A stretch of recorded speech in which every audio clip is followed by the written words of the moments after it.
আসসালামু আলাইকুম প্রিয় দর্শক।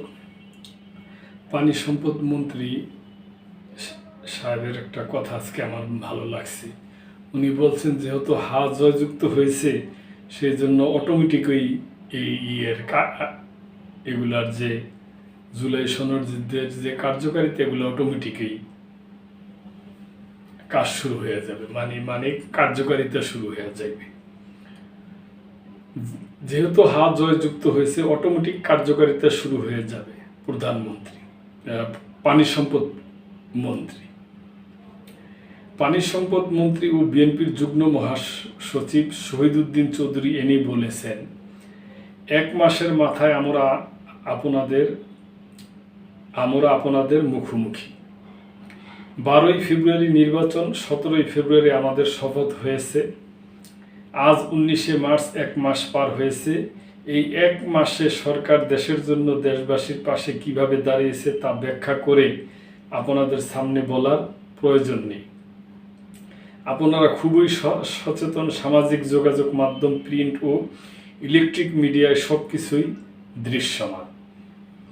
গণপ্রজাতন্ত্রী বাংলাদেশ সরকারের প্রধানমন্ত্রীর কাজগুলোও খুবই দৃশ্যমান। বৃহস্পতিবার সন্ধ্যায় আন্দোলন করতে গিয়ে গুম খুনের শিকার নেতাকর্মীদের সম্মানে Lakshmipur collector school and college মাঠে আয়োজিত ইফতার ও দোয়া মাহফিলে প্রধান অতিথির বক্তব্যে তিনি এসব কথা বলেন। ইনি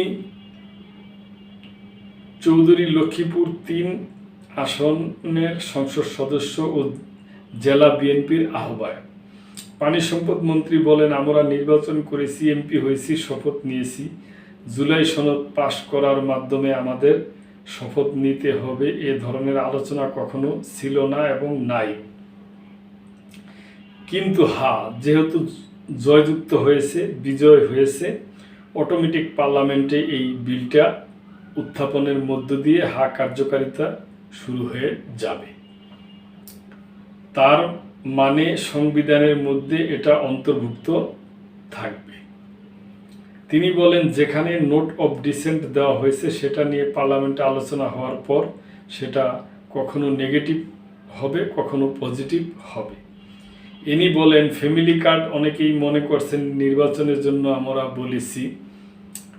রাজনৈতিক কারণে আমাদের প্রতিপক্ষ বলেছে ফ্যামিলি কার্ড তারা দেবেন না, দিতে পারবেন না, দেওয়ার সুযোগ নেই। ইতিমধ্যে তারেক রহমান পাইলট প্রোগ্রাম হিসাবে তা দৃশ্যমান করে দিয়েছেন। আগামী মাসে কৃষক কার্ড আসছে। তিনি বলেন, প্রত্যেকটা জিনিস প্রধানমন্ত্রী অ্যাড্রেস করছেন, রাষ্ট্রের কোথায় কখন কি দরকার। তিনি ছুটির দিনে ক্যাবিনেট মিটিং করছেন, অফিস করছেন। এই জিনিসগুলো যদি 5 বছর অব্যাহত রাখতে পারি তাহলে এই সুবিধা দেশবাসী পাবে।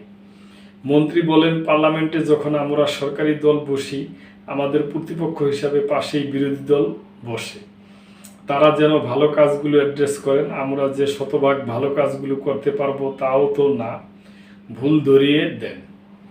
জামায়াতের আমির আমাদের খাল খনন কর্মসূচিকে সাধুবাদ ও ধন্যবাদ জানিয়েছেন। এতে বিশেষ ছিলেন লক্ষ্মীপুর জেলা পরিষদ প্রশাসক শাহাবুদ্দিন সাবু, জেলা বিএনপির যুগ্ম আহ্বায়ক হাসিবুর রহমান, জেলা জামায়াতের আমির SUM Ruhul Amin Bhuiyan, secretary AR হাফিজ উল্লাহ ও জেলা ওলামা দলের সভাপতি শাহ মোহাম্মদ এমরান প্রমুখ। তো প্রিয় দর্শক, আমার ওই আশা যে যেহেতু জুলাই একটা বড় একটা হয়ে গেছে, এটার একটা স্মরণীয় এবং এটা একটা অভ্যুত্থান বলেন, গণঅভ্যুত্থান বলেন, বিপ্লব বলেন, যাওয়াই বলেন, আমার তো অতটা শব্দ নাই এটার কিছু বলার। তবে এটাকে সম্মান করে এটার যে সনদরা এটা অবশ্যই আশা করি কার্যকর হবে এবং এটা আলাপ আলোচনার মাধ্যমে করবে, এটা আমাদের বিশ্বাস। তো এই ব্যাপারে প্রিয় দর্শক, আপনাদের কোনো মন্তব্য থাকলে অবশ্যই করবেন এবং লাইক, কমেন্ট, শেয়ার করে সাবস্ক্রাইব করে মেম্বারশিপ নিয়ে চ্যানেলটির পাশেই থাকবেন। আল্লাহ হাফেজ।